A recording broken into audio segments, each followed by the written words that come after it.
Now, may I request Mr. Shivakumar, CPTM, Mr. Nitin Bansal, CCMPS, to receive the memento on behalf of Southern Railways.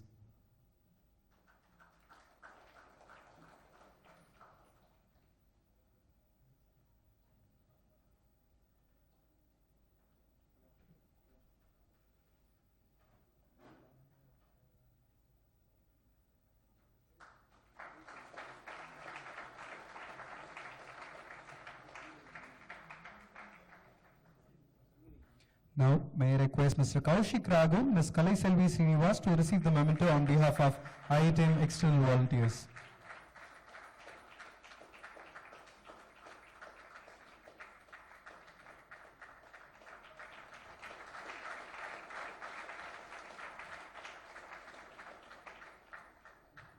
Now, may I request Ms. Shilpa, Mr. Sai Ganesh from IIT Madras to receive the memento on behalf of IITM staff volunteers.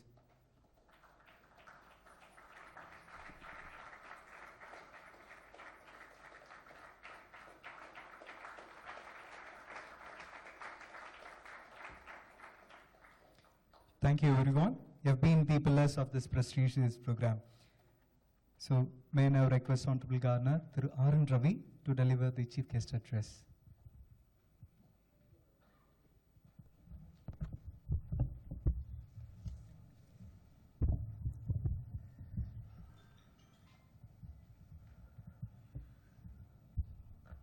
All the dignitaries on the dais, all the distinguished invitees, dear volunteers, all the friends.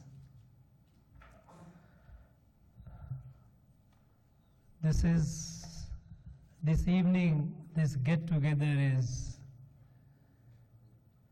essentially to convey our thanks to all of you, those who made it possible. Something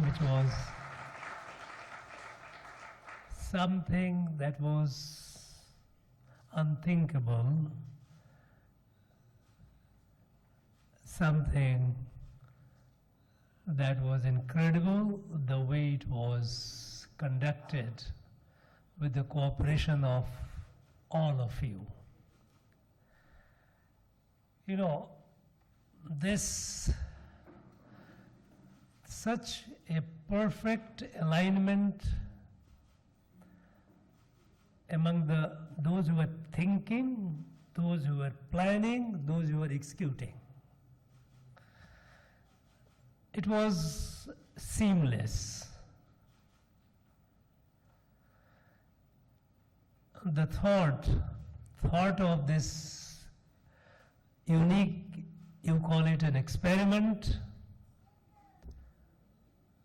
or you call it the beginning of a movement, what we say Kashi Tamil Sangamam. It originated in the mind of the person who is so incredible in his thought.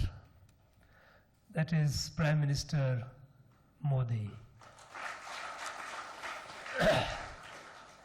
It was in this adjacent building he was camping, and this thought came to him. It might have been there, you never know it, because the idea keeps gestating in his mind for long, and then sometime when it has thought of, he expresses. He said, why not we do that? I said, okay, why not? I think this is wonderful. And then the entire team got into action, and within a short time, everyone contributed. Railways, they did a wonderful job. So smoothly, they took the passengers, all the pilgrims, very, very smoothly. IRCTC, extreme wonderful arrangement. Everyone was looked after, from boarding to alighting, again bringing back the entire journey. Every volunteer, I think volunteers were the one who actually worked all the time In fact, 1 month was the event, but even before, contacting, listening to all kinds of responses, having patiently bearing with them, because when they were talking to the people on the telephone, the potential pilgrims, those who were the passengers, their queries, sometimes absurd queries, responding to them with patience. It was. And if any one of the volunteers, suppose if any one of the volunteer had not given the best, some amiss could have happened and it could have cast a blemish. That, okay, but this was one event, several thousand people went, 1 month long. After, in fact, the weather also was not very favorable in the sense there is a cold in Kashi.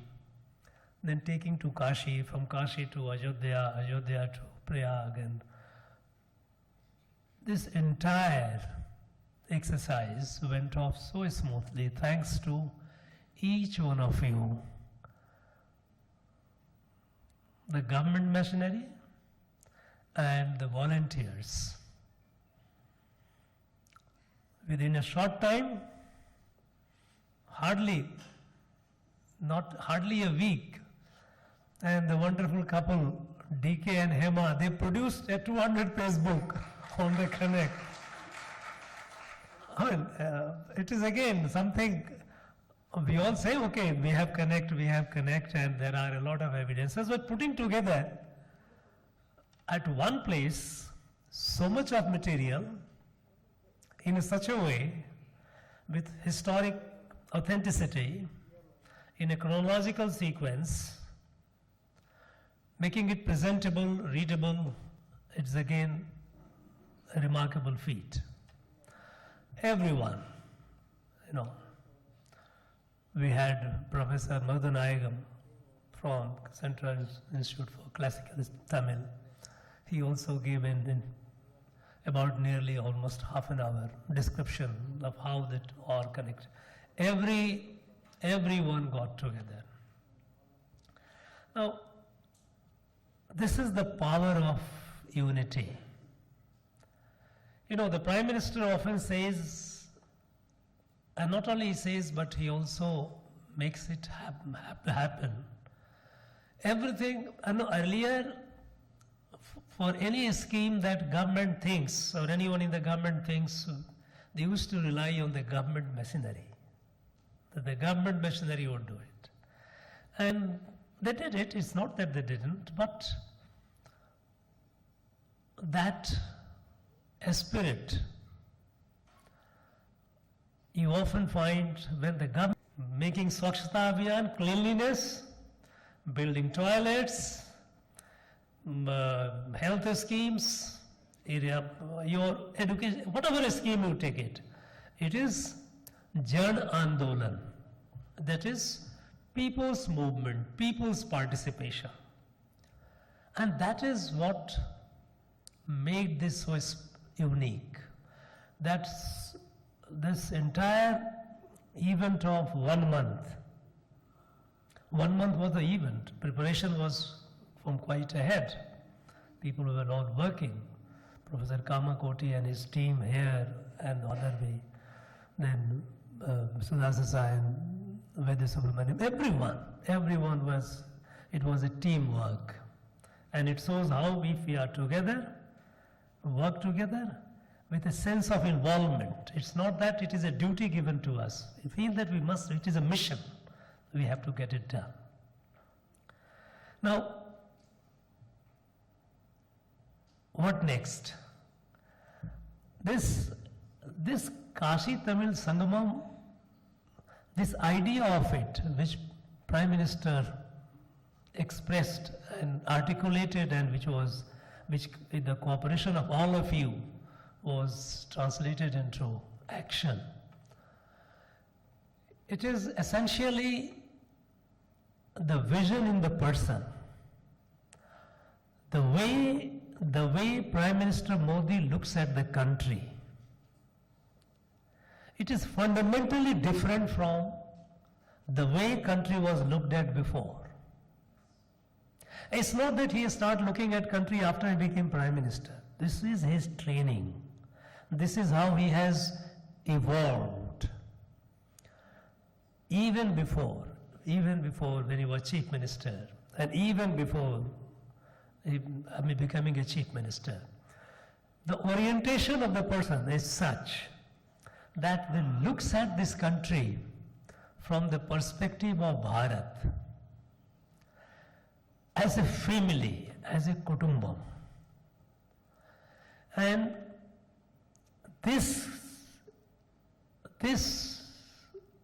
feeling that we are all member of a family,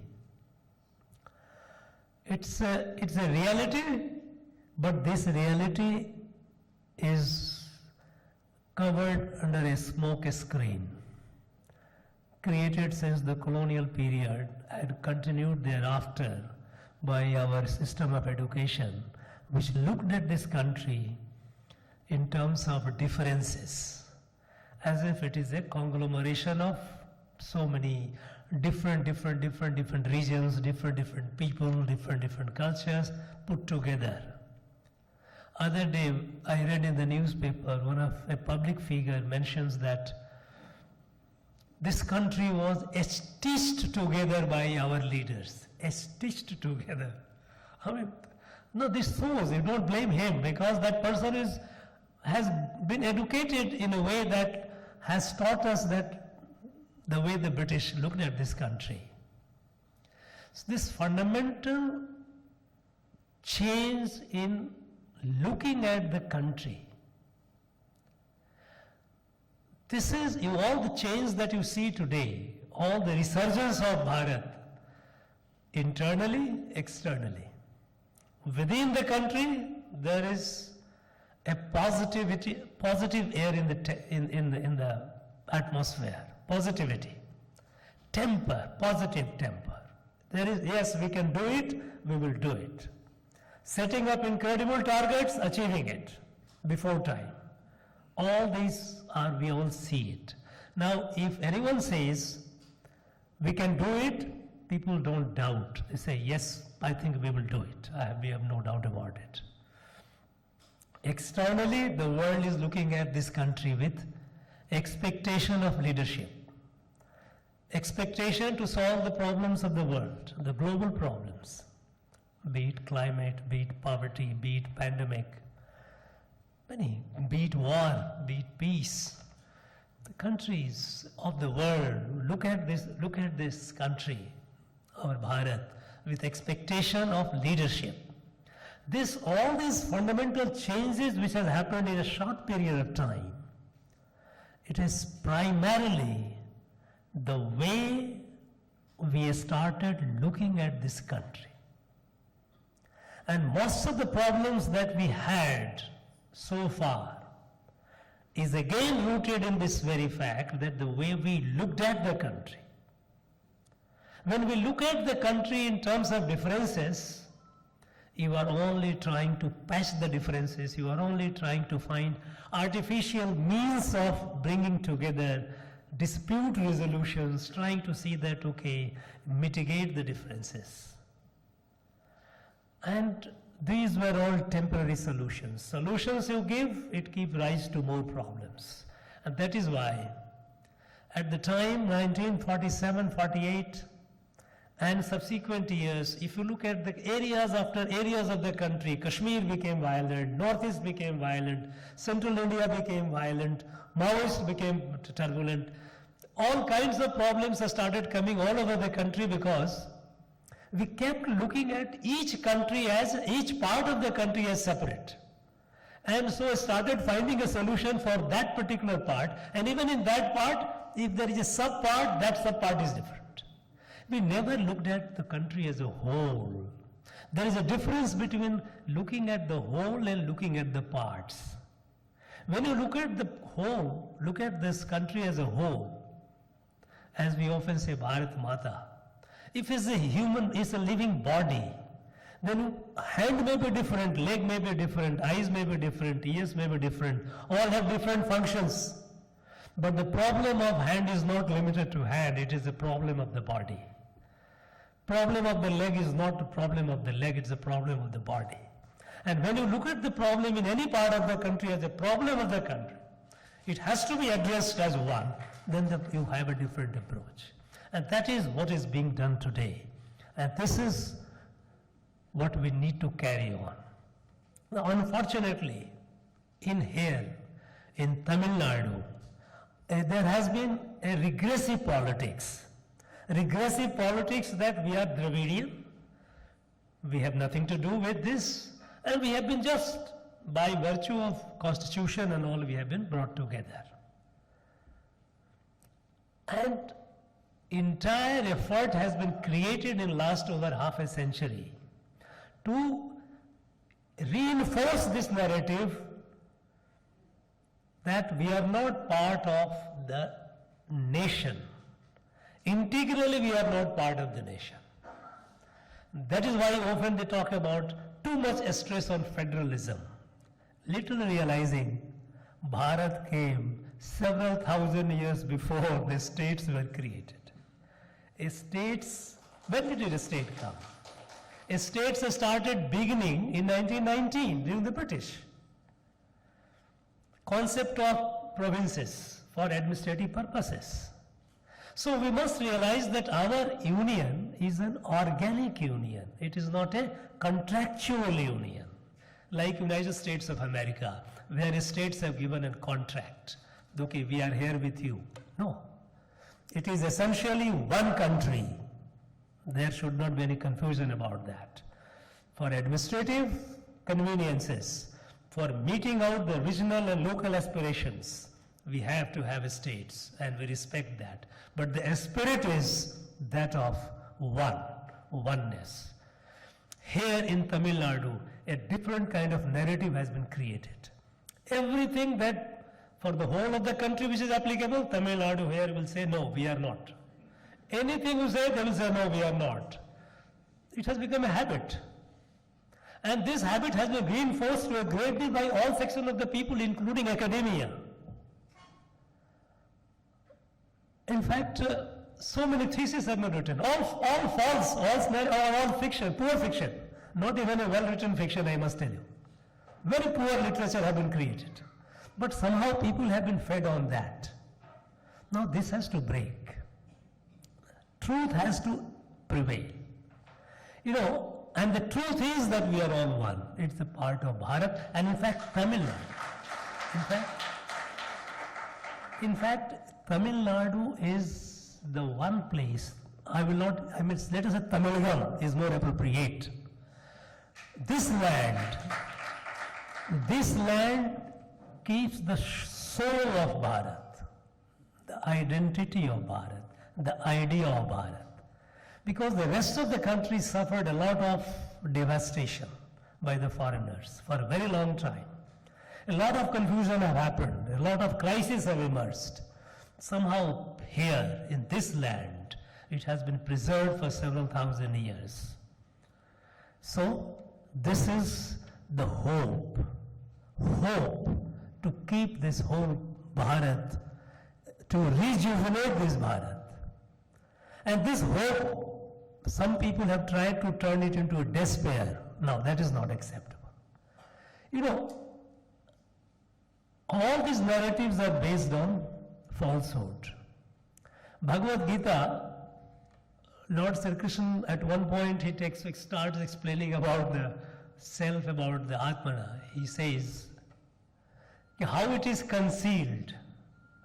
The Atmana is concealed. He says, Dhume avrito vahni yatha darshe malenacha yatha ulbena avrito garbham tatha te nidan atmanam. The way a smoke keeps the fire covered, the way the dust keeps a mirror covered, the way the fetus is covered in the garb, ulbain. Similarly, the truth, the self is covered with a Maya illusion. Now this fiction which they have created, this has to be broken. This has to be broken.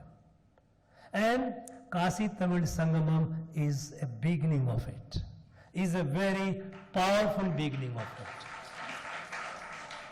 Now the event is over, Kasi Tamil Parvam is over, but its journey is not over, journey has begun. And here is the role of every one of us here, those who have been part of it, those who have seen it, those who have experienced it. How to share the experience, how to spread it around among our folks, our friends, our villagers, our kins. We need to carry it forward.